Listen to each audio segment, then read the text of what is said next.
भगवान ताओ ते किंग में कहा गया है, अध्याय 52, परम की चोरी। ब्रह्मांड का एक आदि था जिसे ब्रह्मांड की माता माना जा सकता है।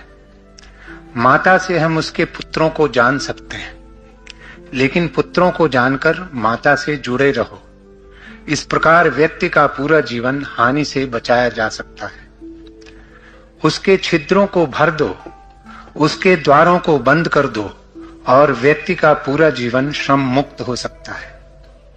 उसके छिद्रों को खुला छोड़ दो, उसके कारोबार में व्यस्त रहो और फिर आजीवन मुक्ति का कोई उपाय नहीं है।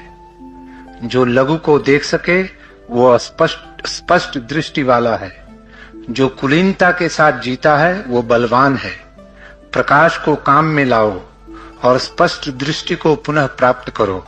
इस प्रकार अपने को बाद में आने वाली पीड़ा से बचा सकते हो। इसे ही परम में विश्राम करना कहते हैं। Chapter 52, Stealing the Absolute. There was a beginning of the universe which may be regarded as the mother of universe. From the mother we may know her sons. After knowing the sons, keep to the mother. Thus one's whole life may be preserved from harm. Stop its apertures, close its doors, and one's whole life is without toil. Open its apertures, be busy about its affairs, and one's whole life is beyond redemption. He who can see the small is clear-sighted. He who stays by gentility is strong. Use the light and return to clear-sightedness. Thus cause not yourself later distress. This is to rest in the absolute.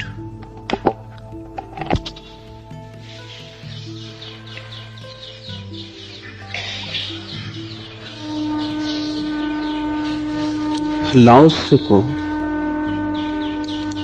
चोरी का प्रतीक बहुत प्रिय है। इस प्रतीक को थोड़ा हम समझ लें, फिर सूत्र में प्रवेश करें।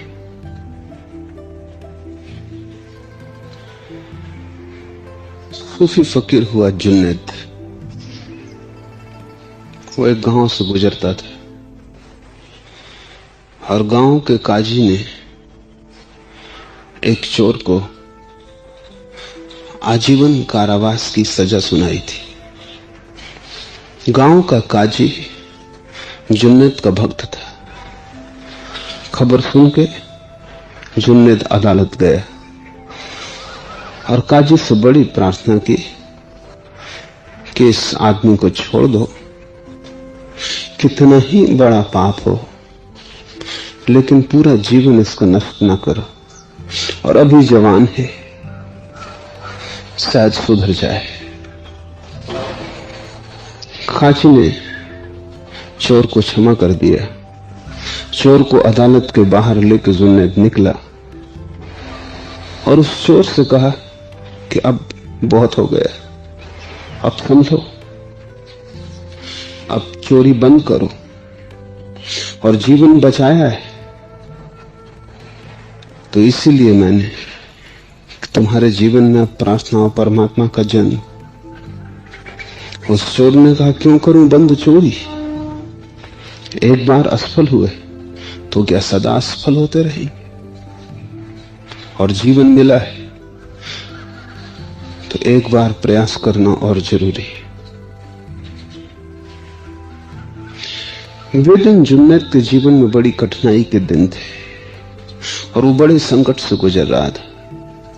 वर्षों से खोज रहा था परमात्मा को, और उस सुबह ही उसने ये तय किया था कि बहुत हो गया, नहीं मिलता, होगा ही नहीं। चोर की ये बात सुन के जुन्नैद आंख बंद करके वहीं बीच रास्ते पर खड़ा हो गया और सोचा, एक चोर भी कहता है कि जीवन मिला है तो एक प्रयास और। अब तक असफल हुए लेकिन आगे भी होंगे, इसका क्या पक्का है? सफलता संभव, भविष्य सदा खुला है, मौके का और उपयोग कर लेना जरूरी है। जुन्नैद ने आंखें खोली, चोर को कहा धन्यवाद और अपने रास्ते पर चलने लगा। चोर ने कहा, रुको, किस बात का धन्यवाद?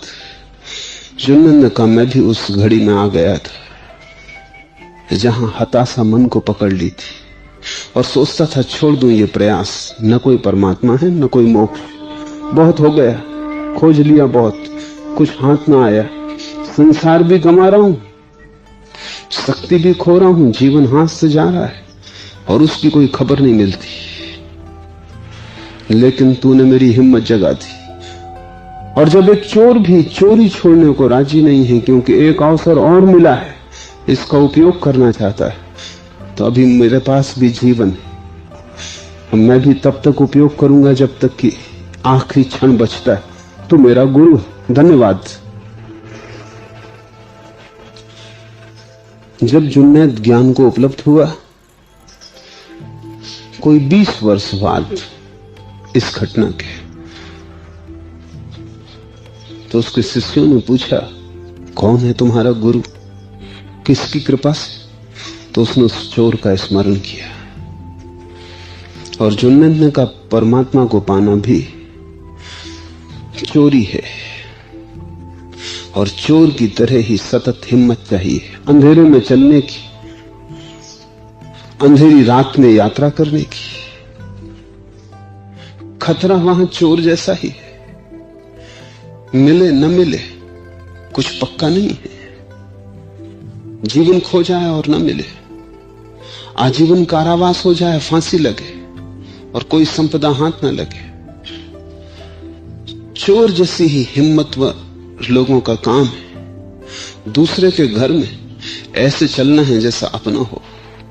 रात अंधेरे में, ये संसार दूसरे का घर है, जुन्नैद ने कहा, यह अपना घर नहीं। और यहां हिम्मत बनाए रखनी और अंधेरा हताशा ना बन जाए, असफलता गहरी न बैठ पाए, आशा को जगाए रखना है। आज नहीं तो कल होगा, कल नहीं तो परसों होगा, होके रहेगा। ये बात कभी टूटे ना मन से, ये धागा कभी छूटे ना। तो उस चोर ने ही मुझे बचाया। उस दिन तो मैंने तय कर लिया था लौट जाऊं संसार में वापस।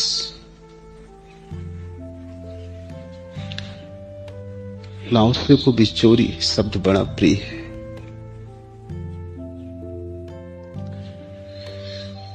हिंदुओं ने भी, जिन्होंने भी खोज की है, कभी चोरी शब्द का कहीं न कहीं प्रयोग किया है। हिंदुओं ने तो परमात्मा का एक नाम हरि चोरी के कारण ही चुना है। हरि का मतलब है जो हर ले, चुरा ले। हरि का मतलब है चोर, परम चोर।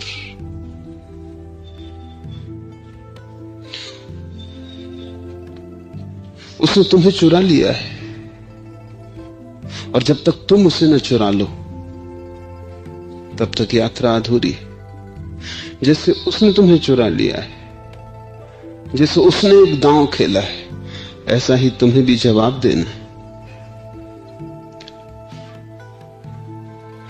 तुम जब तक उसे न चुरा लोगे तब तक तुम हारी बाजी हो। इसलिए हिंदू परमात्मा को हरि कहते हैं।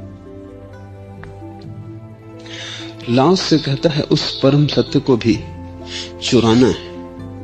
क्यों चुराना?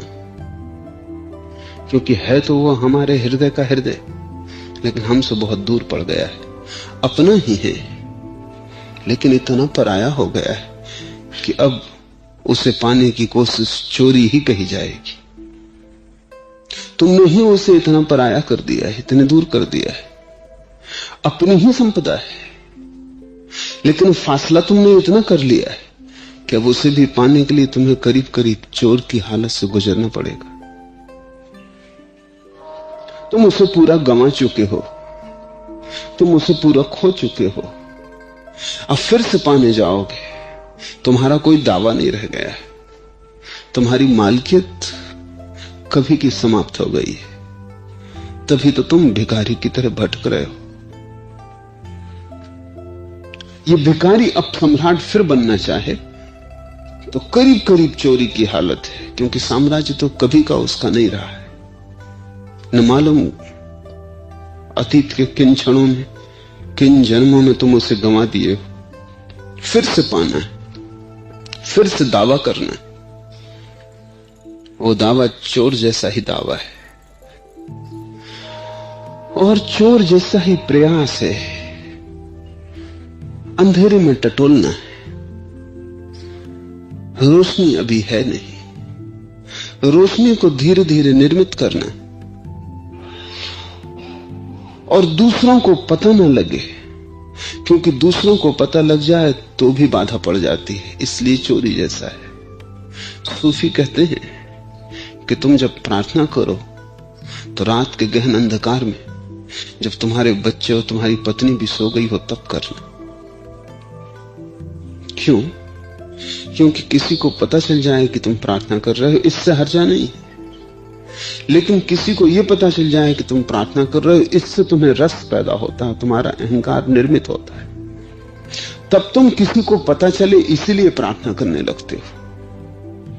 तब परमात्मा की खोज तो दूर रह जाती है, प्रार्थना भी अहंकार की पुष्टि बन जाती है। लोग जाने कि तुम साधक हो, लोग जाने कि तुम खोजी हो, लोग जाने कि तुम परमात्मा की यात्रा पर निकले हो। ये जो तुम्हारी चेष्टा है, ये चेष्टा ही बाधा बन जाएगी। जीसस ने कहा है, तुम बाएं हाथ से दो तो तुम्हारे दाएं हाथ को खबर ना लगे। तुम दान करो तो पता ना चले, तुम पुण्य करो तो पता ना चले, तुम्ही को पता ना चले, कानो कान खबर ना हो। देना और भूल जाना। सूफी कहते हैं, नेकी कर और कुएं में डाल। अच्छा किया और कुएं में डाल दिया, उसको घर मत ले आना, उसको हृदय में मत रख लेना कि मैंने अच्छा किया, कि मैंने पूजा की, कि प्रार्थना की, कि पुण्य किया, कि दान किया, सेवा की। अगर तुम्हारा कर्ता आ गया तो तुमने गंवा दिया, पाया कुछ भी नहीं। तो दूसरे को पता ना चले, क्योंकि दूसरे की आंखों में अपनी झलक देख के तुम्हारा अहंकार बड़ा होता है। चोरी का काम है, चुपचाप निपटा लेना है, कानो कान खबर न हो। जब सब सोए हों और सब सोए, तब किसी की नींद न टूटे, ऐसे चुपचाप निपटा लेना है काम को। इसलिए चोरी जैसा कृत्य है और बड़े संभल के करना होगा। चोर को बड़े संभल के चलना पड़ता है।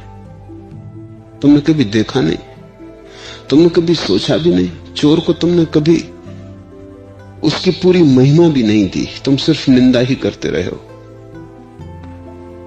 अपने ही घर में तुम चलते हो तो टेबल कुर्सी से टकरा जाते हो, दिन के उजाले में हाथ से बर्तन छूट जाता है, दिन के उजाले में भरे होश में। चोर दूसरे के घर में चलता है, जहां के रास्ते उसे पता नहीं, कमरों के द्वार पता नहीं, रात के अंधेरे में चलता है। जरा भी आवाज नहीं होती, आहट नहीं होती, कोई चीज टकराती नहीं, दीवारें तोड़ लेता है और घर के लोग मजे से गुर्राते रहते हैं, सोए रहते हैं प्रगाढ़ निद्रा में, बिना रोशनी जलाए खजाने खोज लेता है।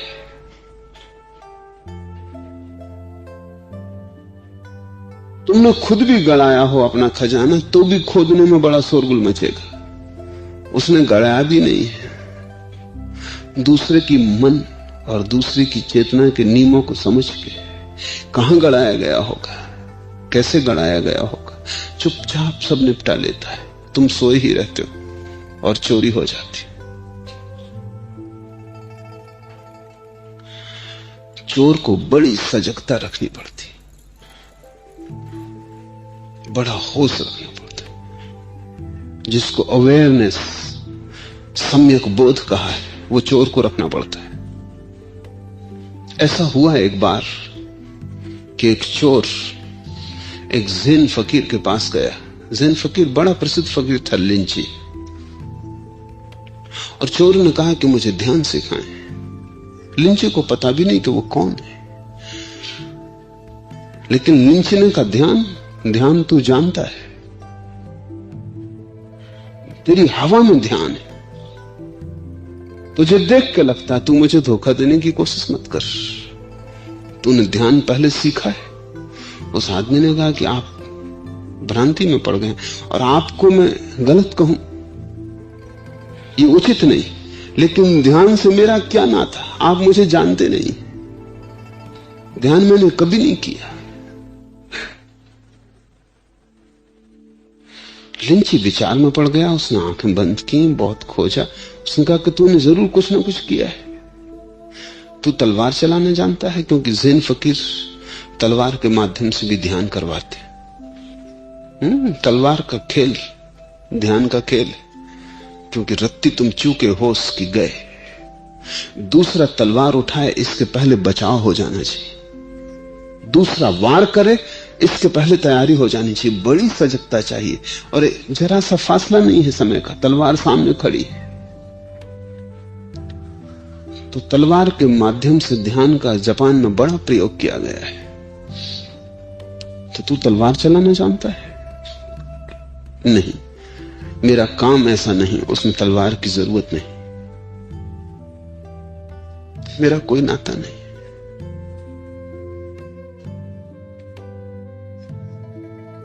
तो तू क्या करता है? लिंची ने पूछा फिर, क्योंकि मैं ये समझ ही नहीं पा रहा हूं, और मेरी भूल कभी नहीं हुई आज तक जीवन में। मैं भली भांति पहचान सकता हूं कि ध्यान की आभा क्या है। वो तेरे चारों तरफ ध्यान का मंडल है। वो आदमी रोने लगा। उसने कहा कि जरूर कोई भूल हो रही, जीवन भर न की हो, लेकिन इस बार हो रही। मैं एक साधारण चोर, और मत वो बात उठाएं। उससे मन में ग्लानि उठती। लिंची हंसने लगा। उसने कहा बात साफ हो गई, मैं गलती में नहीं, क्योंकि चोर को ध्यान तो साधना ही पड़ता है। पर तू साधारण चोर नहीं है, मास्टर थीफ। तू बड़ा असाधारण चोर है। और तू मुझसे क्या सीखने आया है? जो तूने चोरी में जाना है उसको ही तू जीवन में उतार ले। जितनी सजगता से तूने चोरी की है उतनी सजगता से और काम भी कर, बस हल हो जाएगा। सूत्र तुझे मिल गया है, तुझे खबर नहीं, तेरे पास क्या है उसका तुझे पता नहीं। जितनी सजगता से दूसरे के घर रात के अंधेरे में पैर उठाता था, सांस लेता था, सांस भी जोर से नहीं ले सकता दूसरे के घर में, उसको प्राणायाम साधना होता है। और तुम जानते हो, जब भी तुम कभी ऐसा कोई काम कर रहे हो जिसमें घबराहट होती तो श्वास ज्यादा हो जाती, और चोर को श्वास साधनी पड़ती कि वो ज्यादा ना हो जाए, एक लयबद्धता रहे, श्वास का भी पता ना चले। खांसता नहीं चोर, खखारता नहीं चोर। तुम्हें पता है कि सन्यासी भी ध्यान करने बैठता है तो खांसी आ जाती तो नहीं रोक पाता, लेकिन चोर को तो रोकना ही पड़ेगा, क्योंकि खांस दे तो सब बात ही खराब होगी। कैसा सम्यक काम गलत है, लेकिन काम करने की जो प्रक्रिया है उसमें होश तो रखना ही पड़ेगा। लाओसे को भी बड़ा प्रिय है चोर का प्रतीक, और लाओसे कहता है उस परमात्मा को चुराना है, चोर की तरह अंधेरे में चलना है। दूसरे के घर में, ये दुनिया पूरा दूसरे का घर है, अपना यहां कुछ भी नहीं। यहां हर जगह संभावना है टकराने की, यहां हर जगह कलह, संघर्ष की। उस संघर्ष से बचना है, कलह से बचना है। यहां हर जगह संभावना है भटक जाने की, क्योंकि अंधेरा है घना, उस भटकाव से बचना है। और एक ऐसे ढंग से चलना है कि अंधेरे में भी दिखाई पड़ने लगे। चोर को धीरे धीरे अंधेरे में दिखाई पड़ने लगता है। तुम भी अगर अंधेरे में थोड़े दिन बैठ के शांत देखने की कोशिश करो तो तुम पाओगे जैसे जैसे तुम्हारी कोशिश गहन होती है वैसे वैसे तुम्हें हल्की हल्की प्रतीति होने लगती, क्योंकि कोई अंधकार अंधकार नहीं, सभी अंधकार प्रकाश के रूप। जिसको हम अंधकार कहते हैं उसको अगर हम ठीक से कहें, वैज्ञानिक भाषा में कहें, आइंस्टीन से पूछ के कहें तो हम कहेंगे वो कम प्रकाश है, सापेक्ष। अंधकार कहना उचित नहीं, थोड़ा कम प्रकाश, क्योंकि उस अंधेरे में भी बिल्ली देखती है, बिल्ली की आंखें ज्यादा सचेत है। अगर तुम कभी बिल्ली की आंखें में देखो तो तुम्हें बहुत बेचैनी मालूम पड़ेगी। इसलिए तो बिल्ली शैतान का प्रतीक हो गई, बहुत सचेत है। और इसलिए तो बिल्ली को जो लोग भी खाली विद्याओं में यात्रा करते हैं, बिल्ली उनकी साथी हो गई। अंधेरे में देख सकती है, ये उसकी बड़ी गहन कला है। और बिल्ली को तुमने कभी चलते देखा? बस चोर भी वैसे ही चलता है। जब बिल्ली चूहे को पकड़ने जाती तब उसे देखो, चोर भी वैसे ही चलता है, आवाज भी नहीं होती। और जब चोर संपत्ति के करीब पहुंचता है, दूसरे की संपत्ति के, तब वो वैसी ही हालत में सजग होता है जैसे बिल्ली चूहे के छेद के पास बैठी रहती। जरा भी पता नहीं चलता कि वो है, हल्की थिरकन भी नहीं करती, लेकिन तैयार ऐसी कि ओलंपिक में दौड़ने के लिए जो प्रतियोगी खड़े होते हैं वो भी इतने तैयार नहीं। चूहा निकला नहीं कि वो झपटी नहीं, लेकिन झपट में भी आवाज नहीं होती। दूसरे चूहों को भी पता नहीं चल पाता कि एक चूहा पकड़ा गया है, नहीं तो वो निकलना बंद कर देंगे। बिल्ली की नींद तुमने देखी? गहन निद्रा में लीन होती। हो सकती है कोई गहरा सपना देख रही, मूंछों को चाटती, हो सकता है सपने में चूहा खा रही हो।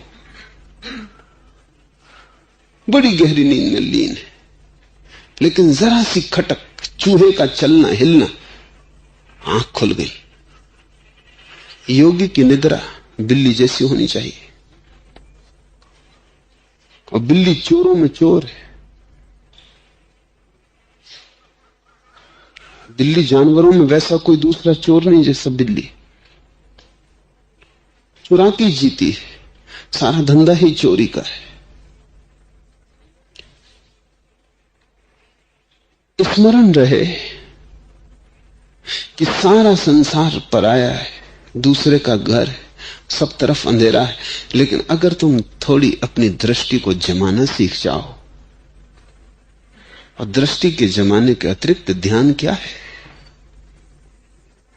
अगर तुम्हारी दृष्टि थोड़ी थिर होने लगे तो ये अंधकार धीरे धीरे धीरे धीरे कम अंधकार होता जाता है और इसमें प्रकाश का आविर्भाव हो जाता है। और एक घड़ी ऐसी आती है कि जब तुम्हारा ध्यान पूरी तरह थिर हो जाता है तो अंधकार बचता ही नहीं, तुम्हारे भीतर का दिया जल उठता है, उस दिए की रोशनी चारों तरफ पड़ने लगती है। और जब तक तुम ऐसी अंतर ज्योति को उपलब्ध न हो जाओ तब तक परमात्मा की चोरी नहीं हो सकती। इसलिए चोर का प्रतीक है। दूसरी बात, सूत्र के पहले तुमने कहावत सुनी है कि वृक्ष को जानना हो तो फल से जाना जाता है। हम सभी कहते हैं कि बेटे से बाप की परख हो जाती, लेकिन लाओस से ठीक उल्टी बात कहता है। वो कहता है फल को जानना हो तो वृक्ष से जाना जाता है, और बेटे को जानना हो तो बाप को या मां को पहचानना जरूरी है।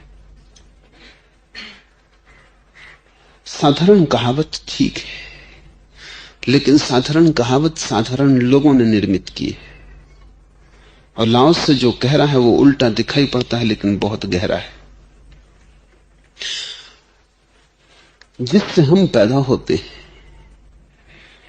उससे हम बड़े नहीं हो सकते, मूल से बड़े नहीं हो सकते, उद्गम से बड़े नहीं हो सकते,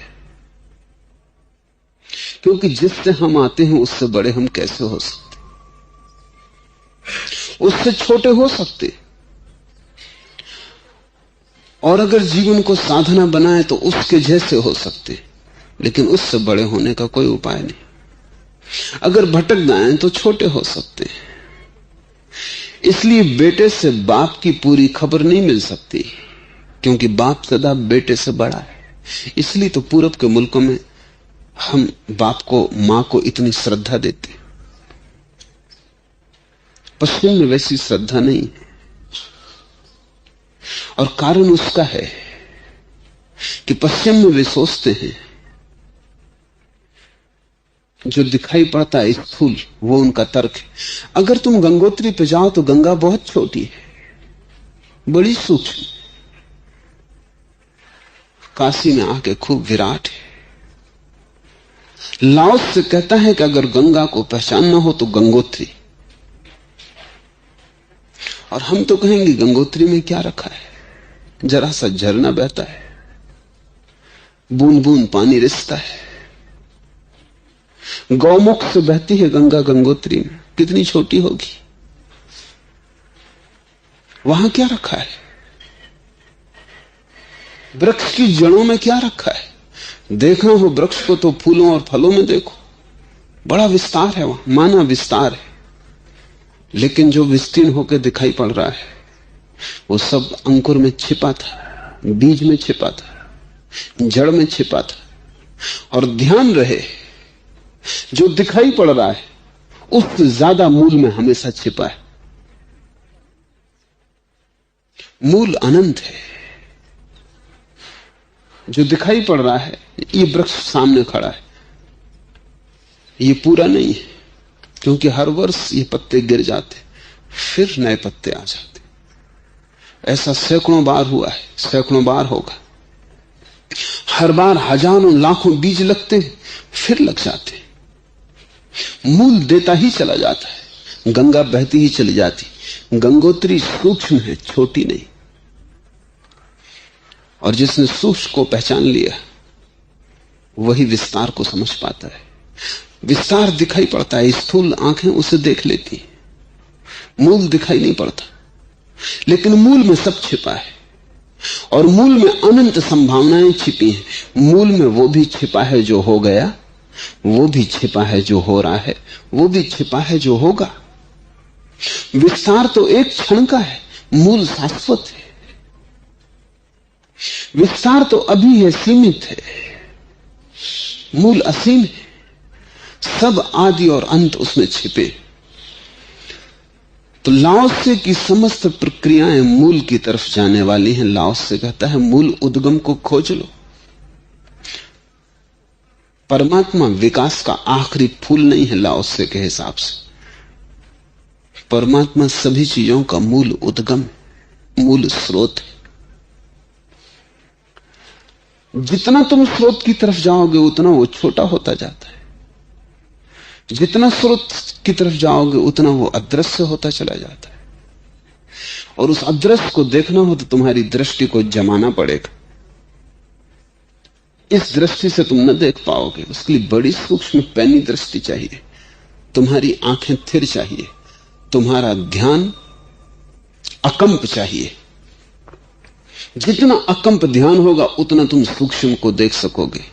और जिसने सूक्ष्म देख लिया उसने सब देख लिया।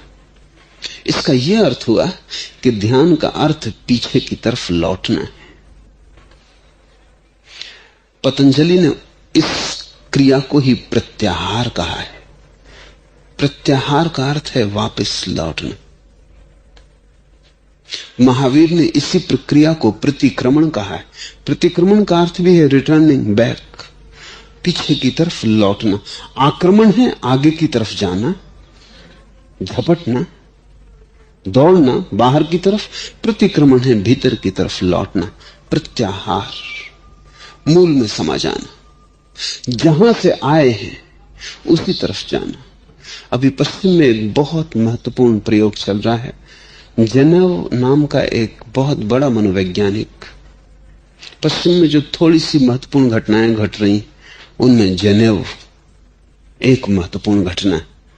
उसने एक नए मनस चिकित्सा शास्त्र को जन्म दिया है, प्राइमल थेरेपी।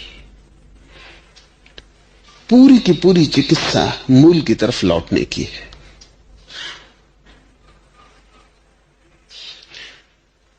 अगर जेनेव सफल होता है तो पश्चिम में जेनेव के माध्यम से लाओसे का प्रभाव बहुत बढ़ेगा। जनेऊ की प्रक्रिया है, अगर तुम्हारे जीवन में कहीं भी कोई अड़चन है, दुविधा है, कोई रोग है, मानसिक तनाव, चिंता है, तो वो कहता है बचपन की तरफ वापस लौटो। वो कहता है आंख बंद करो और पीछे लौटो, ध्यान को पीछे ले जाओ, प्रतिक्रमण करो, प्रत्याहार करो, लौटो पीछे की तरफ। पहले जब तुम लौटोगे तो तुम ज्यादा नहीं लौट पाओगे, 4 साल की उम्र तक लौट पाओगे, 3 साल बहुत अगर सचेत हुए तो। फिर सब धुंधला हो जाता है, फिर कुछ याद नहीं आता, कोई स्मृति ख्याल में नहीं आती। लेकिन अगर तुम रोज रोज रोज रोज याद को लगाए रखो तो धीरे धीरे अंधेरा कम होने लगता है, छोटी छोटी स्मृतियां प्रकट होने लगती। अगर तुम लौटते ही चले जाओ तो कुछ लोग सफल हो जाते हैं उस घड़ी को याद करने में जब उनका जन्म हुआ, जब वो पैदा हुए, जब मां के गर्भ से वो बाहर आए, उस तक याददाश्त पहुंच जाती है। और जैसे ही उस पे याददाश्त पहुंचती है, जैसे ही एक बार उन्होंने ठीक से याद कर लिया, इसको प्राइमल, इसको जनेऊ प्राथमिक घटना कहता है। जब तुम गर्भ के बाहर आए, वहीं से संसार शुरू हुआ, वहीं से विस्तार हुआ, चीजों का बीज टूटा, अंडा फूटा, पक्षी उड़ा।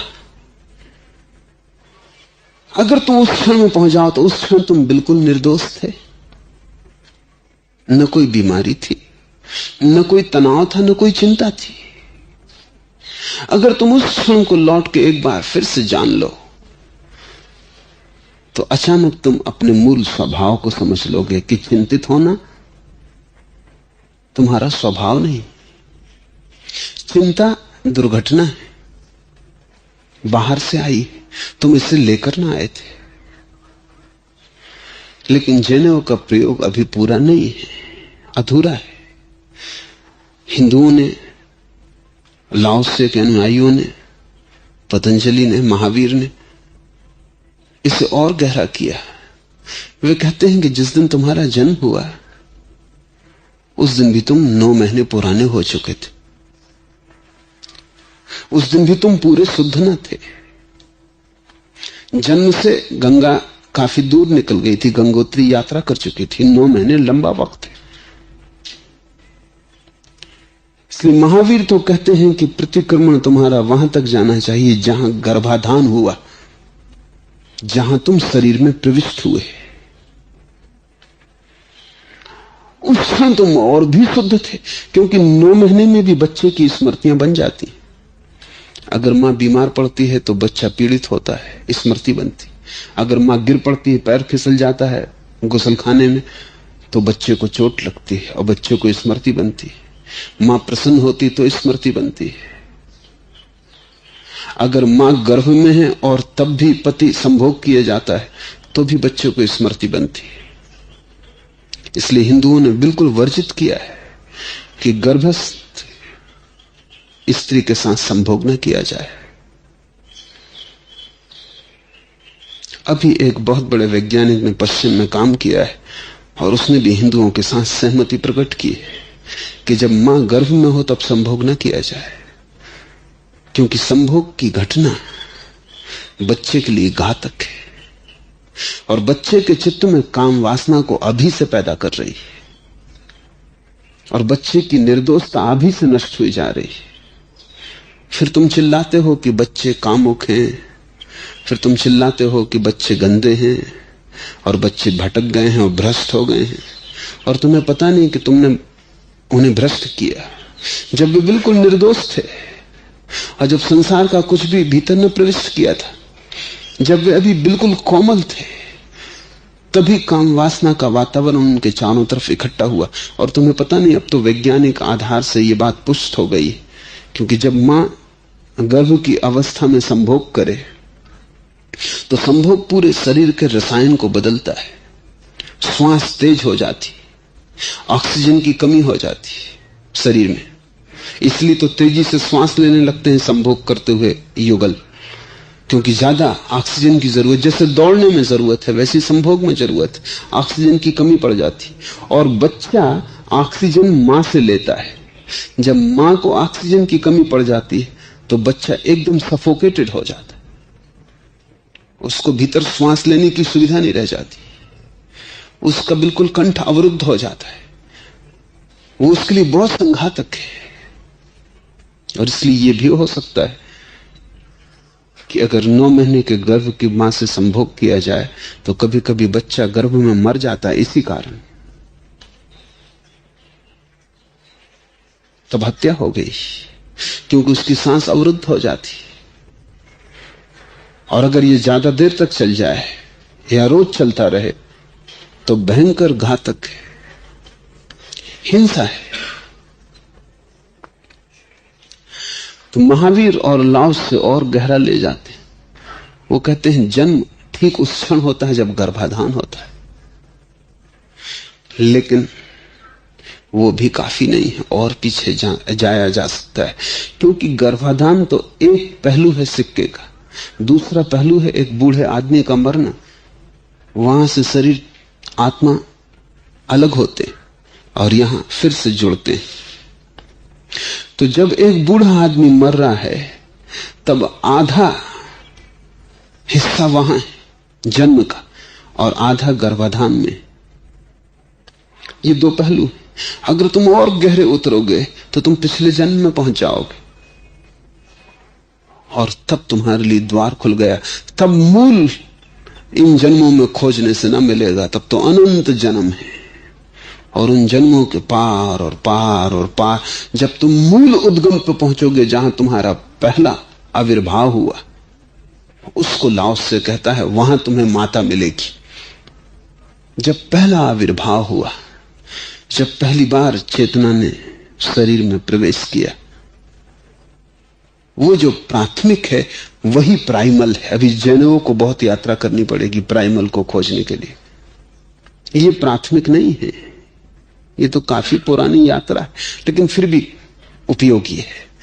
और अनेक बीमारियां सिर्फ जन्म तक पहुंचते ही विलीन हो जाती। स्मरण मात्र से तुम चकित होगे कि मन तनाव खो देता है और फिर से बच्चे का तुम्हारे भीतर उदय हो जाता है। तुम कल्पना करो कि जिन लोगों ने प्रथम क्षण पा लिया है अपने जन्म का, अनंत यात्राओं के पूर्व, उनका मन कैसा निर्मल न हो जाता होगा। उसी को हमने संत कहा है, जिसने आदि उद्गम पा लिया। उसकी निर्मलता परम, उसने परमात्मा को चुरा लिया। अब उसे पाने को कुछ भी न बता। जिसने परमात्मा को चुरा लिया उसे पाने को क्या बचा, सब पा लिया गया। तब परम तृप्ति। परमात्मा को पाए बिना कोई कभी तृप्त नहीं हुआ है, होना भी नहीं चाहिए। जो हो गए वो ना समझ, उन्हें हीरा मिला ही नहीं, कंकड़ पत्थर से राजी हो गए। कम से राजी मत होना, परमात्मा से कम से राजी मत होना।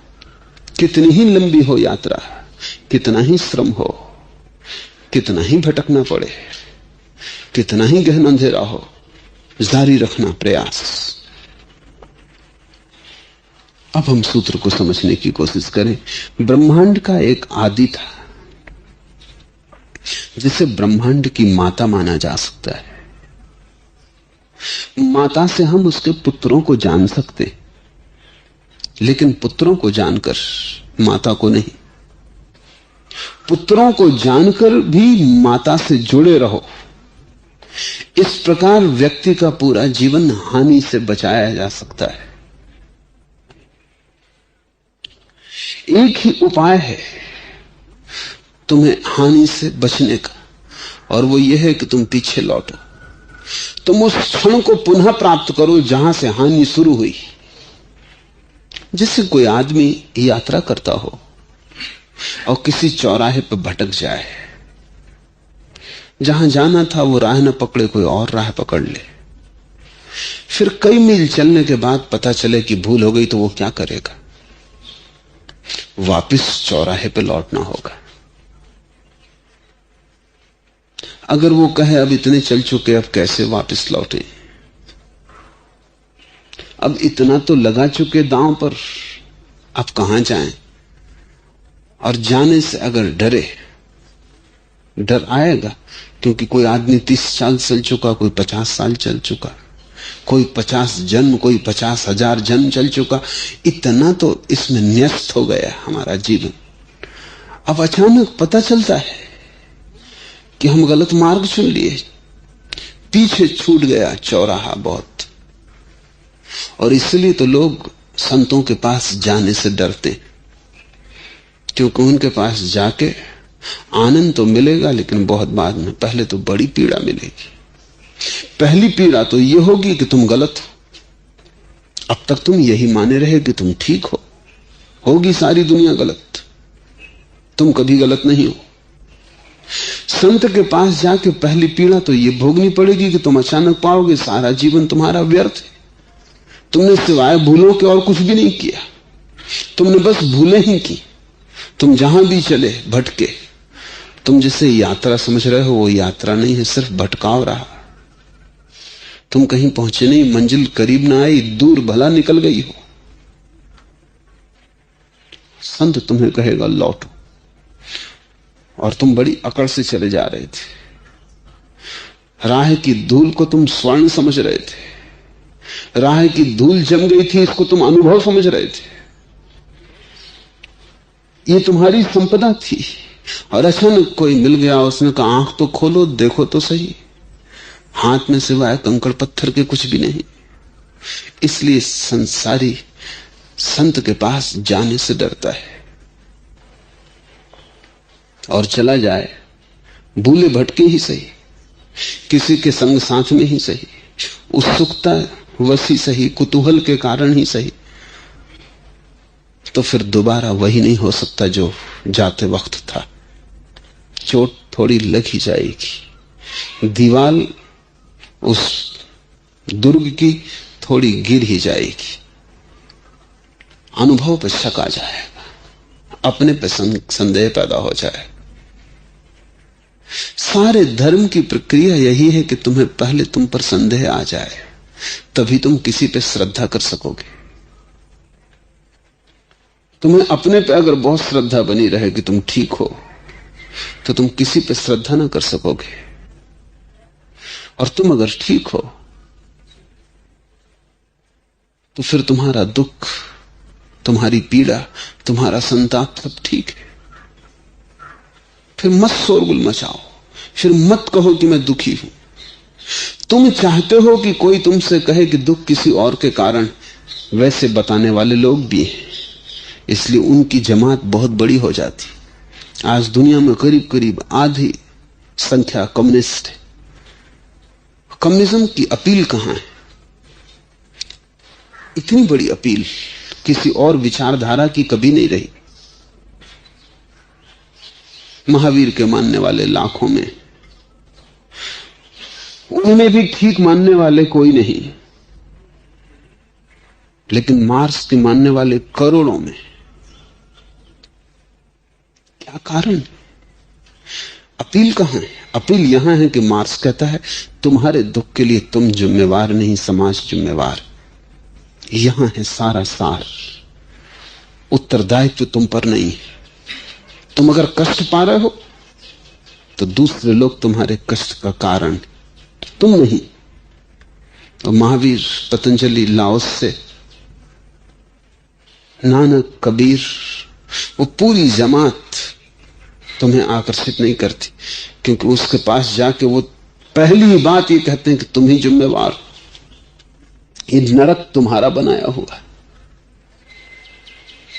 ये बात मन को चोट करती। ये नरक किसी और ने बनाया हो, ये बात समझ में आती। हम क्यों अपना नरक बनाएंगे? और तुम्हारे अनुभव और तुम्हारे अहंकार और तुम्हारे सयानेपन को चोट लगती है। तुम चाहते हो कि स्वर्ग तो तुम बनाने वाले हो, नरक दूसरे बना रहे। कम्युनिज्म फैलेगा क्योंकि आदमी के आत्म अज्ञान से उसका बड़ा जोड़ है। अज्ञानी आदमी को कम्युनिज्म में बड़ा रस है। क्योंकि अज्ञानी को कम्युनिज्म अज्ञानी नहीं कहता, शोषित कहता है। और सारे ज्ञानी कहते हैं कि तुम अज्ञानी हो, शोषित नहीं। तुम जो पीड़ा पा रहे हो तुम्हारे ही हाथों का इंतजाम है। तुम जिन गड्ढों में गिर रहे हो ये तुम्ही ने खोदे। ये हो सकता है कल खोदे हो, पिछले जन्म में खोदे हो, तुम भूल ही गए हो कि हमने कभी खोदे थे। एक गांव में मैं मेहमान था, वहां एक हत्या हो गई। हत्या बड़ी अनूठी थी। छोटा गांव है, पहाड़ी गांव है, छोटा सा स्टेशन है, बस दिन में एक ही बार ट्रेन आती जाती। एक आदमी, और रात को कोई 9 बजे ट्रेन आती है, एक आदमी बहुत सा रुपया लेकर ट्रेन पकड़ने के लिए आया हुआ था। स्टेशन मास्टर को सुराग लग गया। 9 बजे ट्रेन आने वाली थी, वो 3 घंटे लेट थी, 12 बजे आएगी। स्टेशन सन्नाटा है, कोई ज्यादा लोग नहीं। स्टेशन मास्टर है, एक पोर्टर है, बस ऐसा 2-3 आदमी है। उन तीनों ने तैयारी कर ली इस आदमी को समाप्त कर देने की। पोर्टर को राजी कर लिया, पता भी नहीं चलेगा किसी को। और वो आदमी स्टेशन के प्लेटफॉर्म पर एक बेंच पर लेटा हुआ है, विश्राम कर रहा है। 12 बजे ट्रेन आएगी।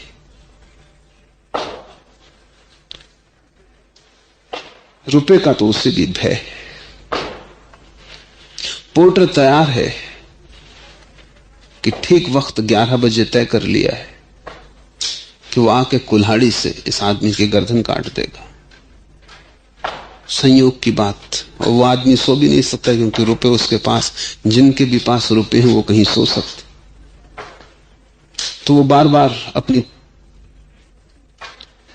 बसनी को, जो उसने कमर में बांध रखी है रुपयों से भरी हुई, उसको टटोल कर देख लेता है। फिर रात गहनी होने लगी और सन्नाटा छा गया। स्टेशन पर कोई नहीं तो वो उठ कर टहलने लगा।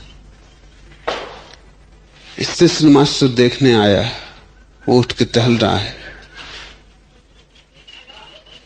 जब बैठे तभी कुछ किया जा सकता है, कहीं लेटे सो जाए तो सुविधा होगी, चीख पुकार ना मचा पाए। तो वो उसी बेंच पर बैठ के देखने लगा कि कहां बैठता है, क्या करता है। स्टेशन मास्टर को झपकी आ गई, वो उसी बेंच पर लेट कर सो गया और पोर्टर ने ठीक 11 बजे उसकी हत्या कर दी। पोर्टर तो यही समझ के मारा उसे कि ये वही आदमी लेटा हुआ है रात के अंधेरे में। बिजली नहीं है, छोटे से लालटेन स्टेशन पर जली थी, और वो पोर्टर इतना भयभीत रहा होगा, इतना चिंतित रहा होगा कि उसने ख्याल भी नहीं किया कि क्या हो रहा है। तो स्टेशन मास्टर की हत्या हो गई। इंतजाम स्टेशन मास्टर ने ही किया था। करीब करीब ऐसा ही हो रहा है। तुम्हारी हत्या हो रही, तुम्हारा ही इंतजाम है। गड्ढा तुम नहीं खोदा है, अब तुम ही गिर गए हो और चिल्ला रहे हो। मन मानने को भी नहीं होता कि गड्ढा हम अपने लिए क्यों खोदेंगे। इसलिए जो भी तुमसे कहते हैं तुम्ही ने गड्ढा खोदा, वो जचते नहीं। जो तुमसे कहते हैं कि गड्ढा किसी और ने खोदा, वो तुम्हें जचते हैं। उनमें तुम्हारे अहंकार का बचाव है। लाओस से कहता है कि हानि से पूरा जीवन बचाया जा सकता है, लेकिन लौटना पड़ेगा। चौराहा तुम पीछे छोड़ा है, आगे ही बढ़ते गए, तो जितना आ गए हो यह भी काफी फासला है, और अगर बढ़ते गए तो फासला बढ़ता जाएगा। रुक जाओ और पीछे की तरफ लौटो, मूल स्रोत की तरफ देखो, फेर लो अपनी पीठ जिस तरफ जा रहे थे, कर लो अपना मुंह उस तरफ जहां से आ रहे हो, उद्गम की तरफ। ब्रह्मांड का एक आदि था जिसे ब्रह्मांड की माता माना जा सकता, और लाओस से के लिए जो परम प्रतीक है वो पिता नहीं है, मां है। और ये उचित है क्योंकि अस्तित्व एक गर्भ है, अस्तित्व स्त्रीण, पुरुष संयोगिक है, स्त्री अपरिहार्य है। अब तो आर्टिफिशियल इंसेमिनेशन संभव है, तो पुरुष का काम इंजेक्शन भी कर देगा, तो पुरुष तो बिल्कुल ही अपरिहार्य नहीं है, उसके बिना चल सकता है। स्त्री अपरिहार्य है और पुरुष तो एक क्षण में घटना के बाहर हो जाता है। स्त्री को तो बच्चे को बड़ा करने में 9 महीने तो पेट में संभालना होता, और फिर सालों तक पेट के बाहर संभालना होता है। प्रकृति एक गर्भ है, इसलिए परमात्मा लाओसे के लिए स्त्रीण है, पुरुष जैसा नहीं। असल में पुरुष के अहंकार ने ही परमात्मा को पुरुष का रूप दे रखा है। तो हम कहते हैं पिता परमात्मा, गॉड द फादर, पर वो बात सिर्फ पुरुष के अहंकार के कारण है। मौलिक रूप से परमात्मा मां की तरह ही होगा, क्योंकि अस्तित्व एक गर्भ है और अस्तित्व के गर्भ से सब निकल रहा है। ब्रह्मांड का एक आदि था और वही तुम्हारा आदि भी है, क्योंकि तुम और ब्रह्मांड दो नहीं हो। अस्तित्व एक है और इकट्ठा है, यहां कोई खंड खंड बटे नहीं। वृक्ष से तुम जुड़े हो, झरने से तुम जुड़े हो, पत्थरों से पहाड़ों से तुम जुड़े हो। अस्तित्व एक जुड़ाव है, एक जुड़ापन है। यहां कोई अलग नहीं। क्या तुम अलग हो सकते हो? अगर सारा अस्तित्व खो जाए तो क्या तुम हो सकते हो? असंभव है। यहां सब चीजें साथ हैं। कल मैं बाइबल पढ़ रहा था और बाइबल का उल्लेख देख के मुझे बहुत हंसी आई कि बाइबल में लिखा है पहले दिन परमात्मा ने प्रकाश और अंधेरा पैदा किया और चौथे दिन सूरज चांद तारे पैदा किए। अब पहले दिन प्रकाश और अंधेरा हो कैसे सकता है? और चौथे दिन सूरज चांद तारे पैदा किए। असल में यह ख्याल ही कि पहले दिन कुछ किया, दूसरे दिन कुछ किया, तीसरे दिन कुछ किया, खंड खंड है। अस्तित्व इकट्ठा है। इसको तुम एक दिन थोड़ा सा कर लिया, फिर दूसरे दिन थोड़ा सा कर लिया, मुश्किल में पड़ोगे। पहले दिन अगर प्रकाश और अंधकार पैदा करोगे तो करोगे कैसे? बिना सूरज के, बिना चांद तारों के। और चौथे दिन चांद तारे पैदा करोगे? नहीं, अस्तित्व अखंड है। सारा अस्तित्व इकट्ठा है। एक बहुत बड़ा विचारक हुआ पश्चिम में, लुडविग विटगेन्स्टाइन। उससे किसी ने कहा कि तुम अपनी आत्मकथा लिख दो। उसने कहा बहुत मुश्किल है। तब मुझे सारे अस्तित्व की आत्मकथा लिखनी पड़ेगी, क्योंकि सब चीजें जुड़ी हैं। मैं कहां से शुरू करूंगा और कहां अंत करूंगा? ये बाइबल की घटना बच्चों के लिए समझाने के लिए तो ठीक है, लेकिन बुद्धिमानों के समझाने के लिए ठीक नहीं कि पहले दिन ये किया, दूसरे दिन ये किया, तीसरे दिन ये किया और 6 दिन में सृष्टि पूरी हो गई और 7वें दिन विश्राम किया, छुट्टी का दिन आ गया। बात ठीक है, बच्चों को समझानी हो ठीक है, लेकिन अस्तित्व एक साथ है। इसे तुम बांट ना सकोगे। यहां सब जुड़ा है।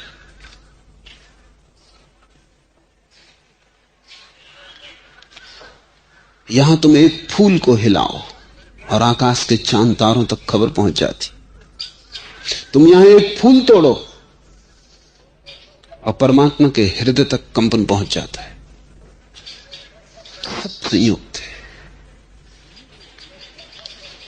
ये जो संयुक्तता है, इसे जान लेना ही परमात्मा को जानना है। और इस संयुक्तता को अगर पहचानना हो तो तुम मूल में ही पहचान सकोगे, क्योंकि वहां चीजें सब साथ साथ होती हैं, संगठित होती हैं, सूक्ष्म होती हैं, शुद्ध होती हैं, यात्रा की धूल नहीं होती। फिर तो बहुत कुछ जुड़ता चला जाता है। गंगोत्री में गंगा शुद्धतम, फिर तो बहुत नदी नाले गिरते, फिर तो गंगा उन नदी नालों में खोई जाती, काशी में आके अपवित्रतम हो जाती, जहां तुम जाके पूजा करते हो, क्योंकि वहां कितने नदी नाले, कितने कानपुर और कितने इलाहाबाद और कितना कूड़ा करकट सब आके मिल गया। गंगोत्री में शुद्ध है, वहां सिर्फ गंगा गंगा है।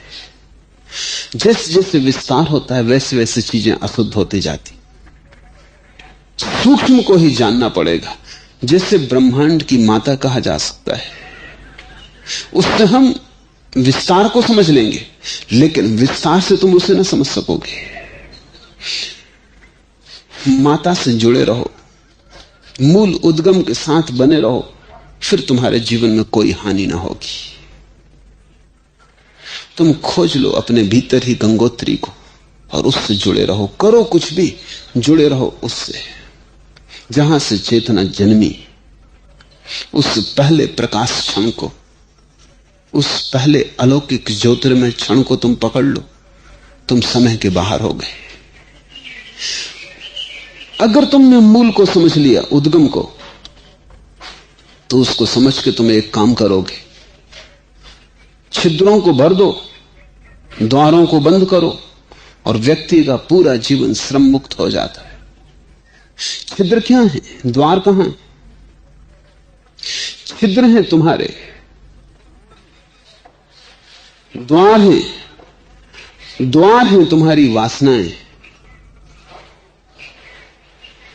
तुम कभी सोचो,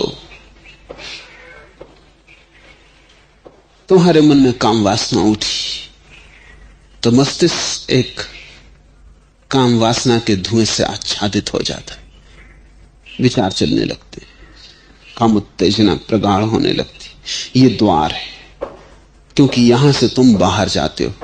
तुम्हारे सब द्वार तुम्हारे मस्तिष्क में, और तुम्हारे सब छिद्र तुम्हारे शरीर में। फिर जब बहुत काम वासना घनी हो जाती तो कोई उपाय नहीं रह जाता, तुम अपनी जीवन ऊर्जा को शरीर के छिद्रों से बाहर फेंक देते हो, तभी तुम्हें राहत मिलती। वासना पैदा होती मन में, शरीर में पूर्ण होती। द्वार मन में, छिद्र शरीर में। जन्नेन्द्रिय छिद्र है, काम वासना द्वार है। और जब भी तुम वासना से भरे, तब द्वार खुल गया, तुम चले बाहर। और इसका आखिरी परिणाम यह होगा कि तुम कुछ खो के लौटोगे, कुछ गंवा के लौटोगे। इसलिए तो संभोग के बाद ऐसा आदमी खोजना मुश्किल है जो किंचित विषाद से न भर जाता हो, क्योंकि कुछ खोया, पाया कुछ भी नहीं, कुछ गंवाया, जीवन ऊर्जा बाहर गई, तुम थोड़े दरिद्र हुए। मरते वक्त भी ऐसा आदमी खोजना मुश्किल है जो विषाद से न भर जाता हो, क्योंकि पूरा जीवन सिवाय खोने के कुछ भी ना रहा। कभी इस वासना में गमाया, कभी उस वासना में गमाया। लाओस से कहता है, छिद्रों को भर दो। निर्वासना छिद्रों का भर जाना हो जाएगी। द्वारों को बंद करो, मन को दौड़ाओ मत, क्योंकि मन के घोड़े दौड़ेगी, जल्दी ही शरीर भी पीछा करेगा। शरीर को पीछा करना पड़ता है, जहां मन जाता वहीं शरीर जाता है, और व्यक्ति का पूरा जीवन श्रम मुक्त हो जाता है। तब तुम अपने भीतर परिपूर्ण हो जाते हो। न ऊर्जा बाहर जाती, न तुम्हारा चित्त बाहर जाता, तुम अपने एकांत में परिपूर्ण हो जाते हो। तुम अपने भीतर आत्मवान हो जाते हो। अब तुम दीन ना रहे, अब तुम किसी के ऊपर निर्भर ना रहे, अब तुम्हारा आनंद अपना है। अब कोई उसे दे ऐसी आकांक्षा न रही। अब तुम भिखारी न रहे। अब तुम किसी के हाथ भिक्षा पात्र न फैलाओगे किसी के सामने, तुम मांगोगे नहीं। यही तो सन्यास की गरिमा है। यही तो संत का गौरव है कि वो अपने में ऐसा भरा पूरा हो जाता है। और भरा पूरा तुम भी हो सकते हो, लेकिन तुम छेद भरी बाल्टी हो। भरते तुम भी हो, लेकिन छिद्रों से सब बह जाता है। भरो छिद्रों को, रोक दो द्वारों को।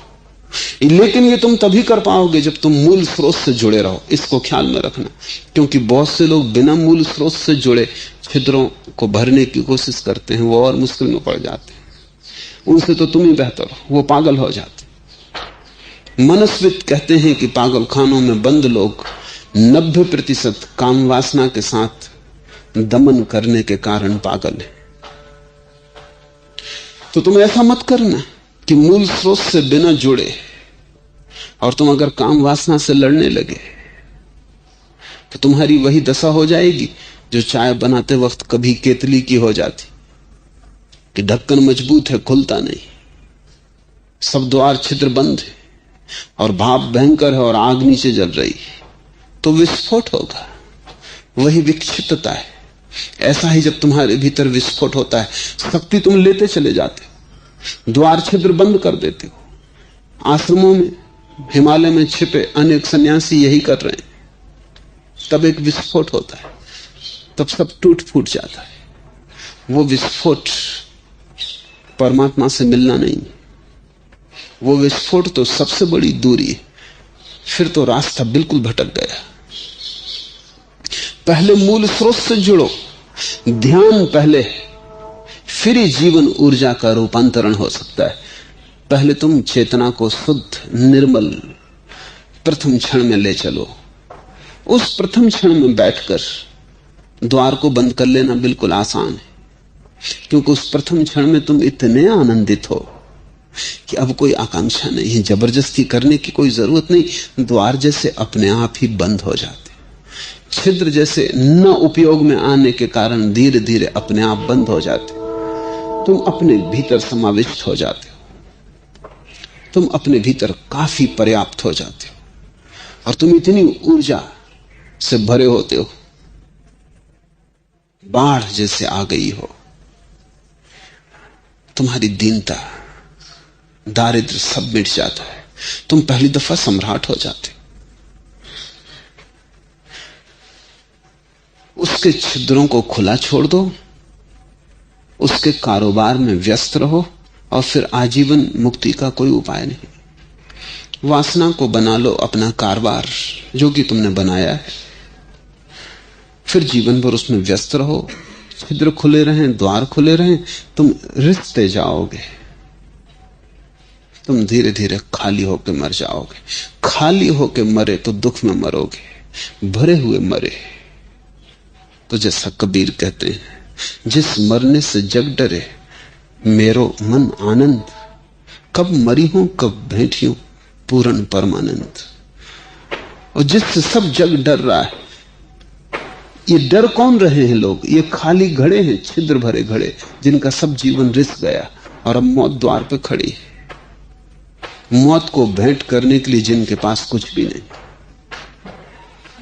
जो भिखारी हो के मौत के द्वार पे आ गए, जीवन की परिसमाप्ति आ गई और संपदा का जिनको स्वाद भी न लगा, ये न घबराएंगे तो कौन घबराएगा? ये न रोएंगे चिल्लाएंगे तो कौन रोएगा चिल्लाएगा? वही जिसने अपने को बचाया है, जो मृत्यु के क्षण में साबित चला आया है। इसलिए कबीर कहते हैं,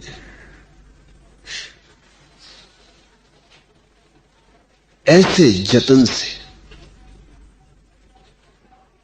ओढ़ी चदरिया, ज्यों की त्यों धर देनी चदरिया।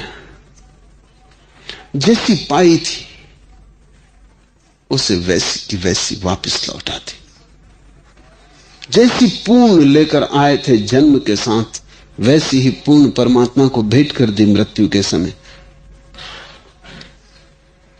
जरा भी मैली न होने थी।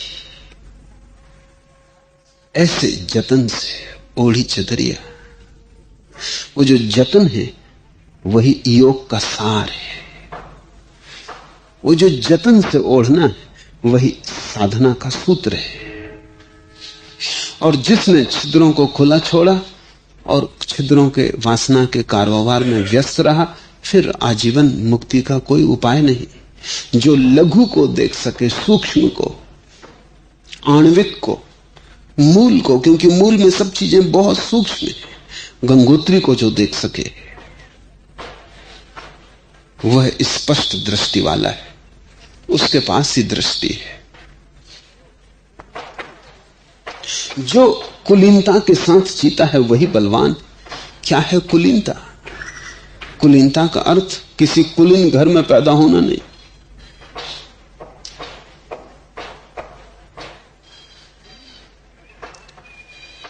कुलीनता का अर्थ है कि जिसकी भीतरी संपदा अक्षुण है, तुम उसे पहचान सकते हो। सिंहासनों पर बैठना उसके लिए जरूरी नहीं। तुम उसे भिखारी के वेश में भी पहचान सकते हो। क्या तुम्हें कभी कोई ऐसा आदमी देखने मिला? न मिला हो तो तुम एक बड़े अनूठे अनुभव से वंचित रह गए, जो भिखारी के वस्त्रों में खड़ा हो, लेकिन जिसके चारों तरफ हवा बादशाहत की हो, जिसके वस्त्र चाहे फटे पुराने हो, चीथड़े हो,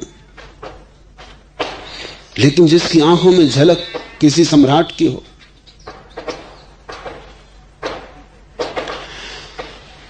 उसी को कुलीनता कह रहा है लाओस से। किसी परिवार से संबंध नहीं, इस जगत के धन से कोई नाता नहीं, इस जगत के पद से कोई सवाल नहीं। जो कुछ भी है उसके भीतर है, तुम उसे छीन नहीं सकते। वो जहां भी चलेगा एक हवा उसके साथ चलेगी, एक प्रभा मंडल उसे घेरे रहेगा। तुम उसके प्रभा मंडल में जाओगे तो तुम अचानक पाओगे कि तुम शांत होने लगे। वो ऐसे ही है जैसे कि रेगिस्तान में एक मेघ आ जाए, वर्षा से भरा, जैसे सूखी धरती पर बादल बरस जाए। तुम उसके पास ऐसी ही वर्षा अनुभव करोगे। तुम्हारा रोआ रोआ एक अननुभूत तृप्ति से भरने लगेगा। उसका सानिध्य, उसका सत्संग तुम्हें समृद्ध करेगा। कोई सूक्ष्म ऊर्जा बांटी जा रही है, वो कुछ दे रहा है। उसका पूरा जीवन एक दान है, लेकिन दान सिक्कों का नहीं है, दान वस्तुओं का नहीं है, दान जीवन का है। इसको लाओस से कुलीनता कहता है। और जब तक ऐसी कुलीनता तुम्हें उपलब्ध न हो जाए तब तक सन्यास फलित नहीं हुआ। जब तक बिना कुछ कारण के अकारण तुम प्रसन्न न हो जाओ तब तक तुम ठीक अर्थों में सन्यासी नहीं। जब तुम बिना कारण के प्रसन्न हो,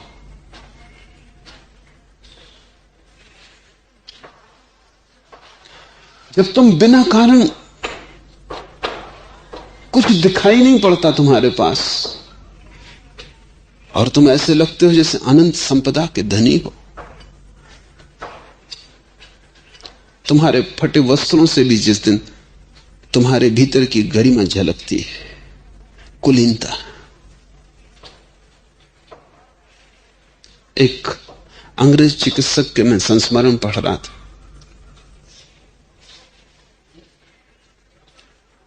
वैज्ञानिक है, बड़ा डॉक्टर है,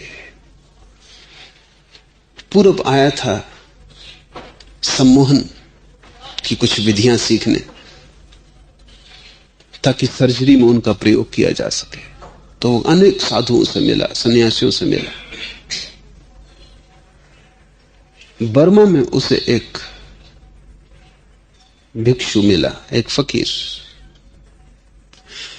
जो एक खंडहर में रहता था। दूसरे महायुद्ध में मकान खंडहर हो गया था बम के गिरने से, और आसपास सिवाय कूड़ा कबाड़ और खंडर के टूटे फूटे सामान के कुछ भी न था। दीवालों पे छप्पर भी न था और वो इलाका बर्बाद हो गया था। लोगों ने उसे छोड़ दिया था, उसको सुधारा भी नहीं गया था, उसको उसने अपना आवास बना लिया था। इस डॉक्टर ने लिखा कि जो चीज पहली मुझे प्रभावित की वो ये थी कि उस खंडहर में वो इस तरह रह रहा था जैसे कोई किसी आलीशान महल में रह रहा हो। उसकी शालीनता का अंत नहीं था।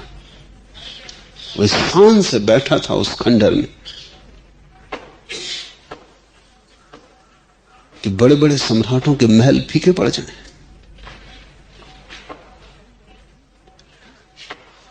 खंडहर भी दीप्त था उसकी मौजूदगी से। और उस चिकित्सक ने लिखा है कि मैं हैरान हो गया क्योंकि मैंने ऐसा आदमी पहले कभी देखा नहीं था। ये इतना अनूठा था।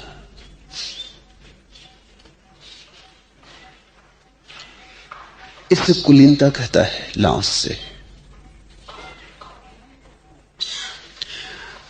कुलीनता क्यों कहता है? क्योंकि कुलीनता शब्द तो कुल से आता है। कुलीनता इसीलिए कहता है कि तुम्हारा मूल कुल, जहां से तुम पैदा हुए हो, वो परमात्मा है, तुम्हारा परिवार नहीं। वही तुम्हारा कुल है। वस्तुतः वही तुम्हारी कोख है, वही जहां से सारा अस्तित्व आया है, वही माता है, वही तुम्हारा कुल है।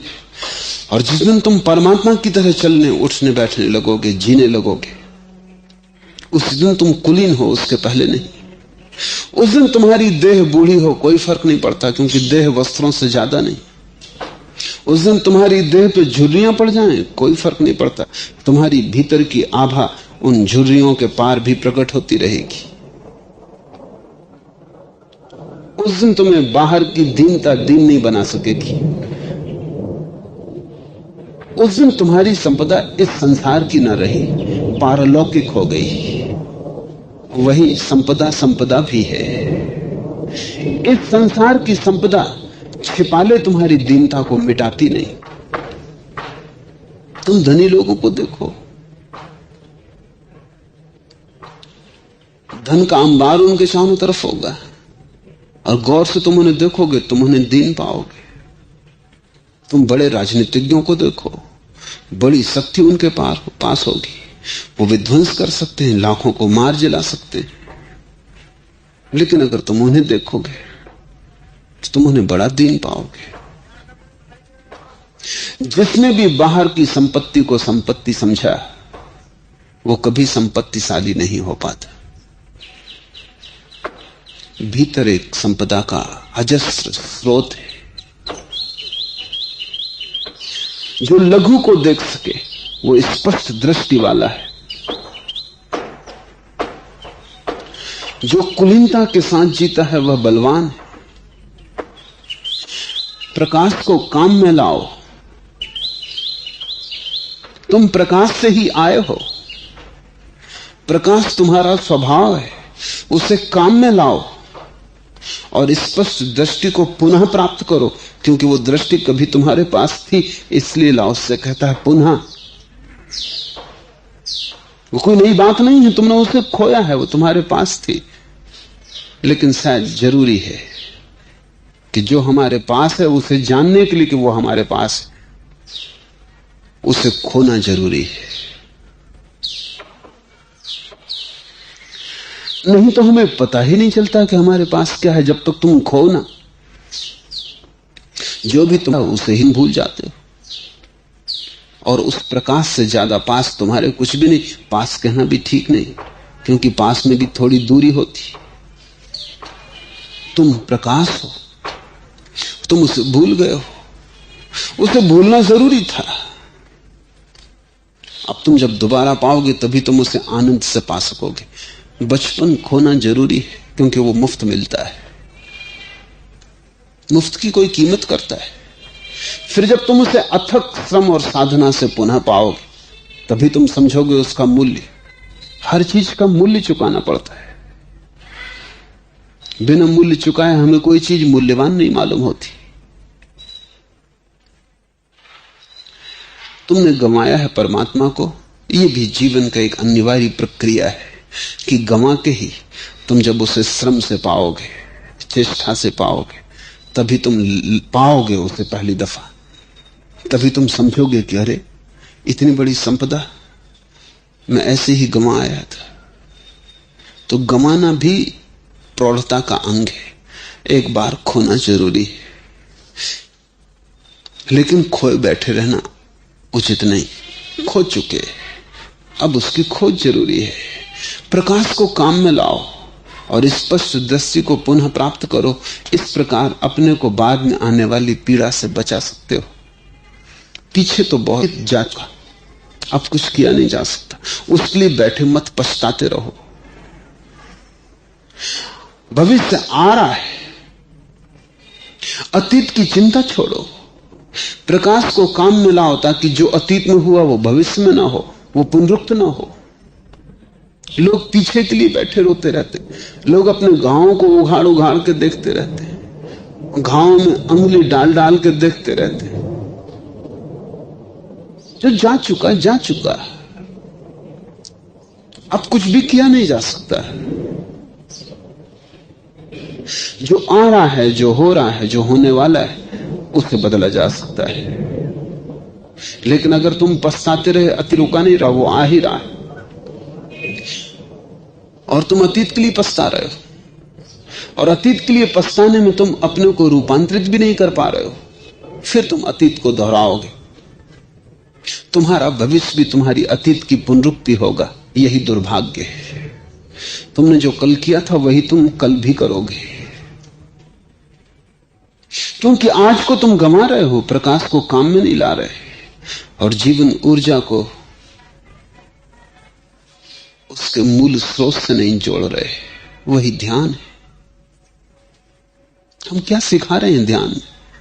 इतना ही कि तुम वापस अपने मूल स्रोत में गिर जाओ। तुम उसे भीतर लिए चल रहे हो। वो सरोवर तो तुम्हारे सब अतीत की धूल झड़ जाएगी, तुम्हारा सब अंधेरा मिट जाएगा। ध्यान रखो, करोड़ों करोड़ों जन्मों का अंधेरा भी हो, दिया जल जाए तो मिट जाता है। अंधेरा ये नहीं कहता कि मैं करोड़ों वर्ष पुराना हूं, इस छोटे से दिए से कैसे मिटूंगा। और तुमने कितने ही मार्गों पे यात्रा की हो, कितनी ही धूल धमास इकट्ठी कर ली हो, एक डुबकी पानी में और धूल बह जाती है। एक डुबकी अपने में सब अतीत धुल जाता है। बैठे पश्चाताप मत करो, प्रकाश को काम में लाओ और तब अतीत में पुनरुक्ति नहीं होती। तब अतीत की पुनरुक्ति नहीं होती, तब भविष्य तुम्हारा नया होगा, सुबह की ओस जैसा ताजा, नई कोपल जैसा। तुम पछता रहे हो, रो रहे हो। या तो तुम गलत करते हो या गलत करने के लिए पछताते हो। दोनों गलत है। गलत करना तो गलत है ही, अब गलत के पछताना और भी गलत है। जो हो चुका हो चुका, जा चुका जा चुका। मुर्दों को दफना दो, उनको ढोने की कोई भी जरूरत नहीं। लाओस से कहता है, इसे ही परम में विश्राम कहते हैं। प्रकाश को काम में ले आना, मूल में उतर जाना, छिद्रों का बंद हो जाना, द्वारों का अपने आप अवरुद्ध हो जाना, भीतर की ऊर्जा का संग्रहित होना, कुलीनता की उपलब्धि, इसे ही परम में विश्राम कहते हैं। और ऐसा व्यक्ति ही परमात्मा की चोरी करने में सफल हो जाता है। चोरी ही करनी है तो परमात्मा की करो, क्यों व्यर्थ चीजों को चुराने में लगे हो? संग्रहित ही करना है तो परमात्मा को करो। कूड़ा करकट संग्रहित करके होगा भी क्या? अगर जीना ही है तो परमात्मा में जियो, अगर मरना ही है तो परमात्मा में मरो। छोटे से राजी मत हो जाना, व्यर्थ से क्षुद्र से राजी मत हो जाना। आज इतना ही।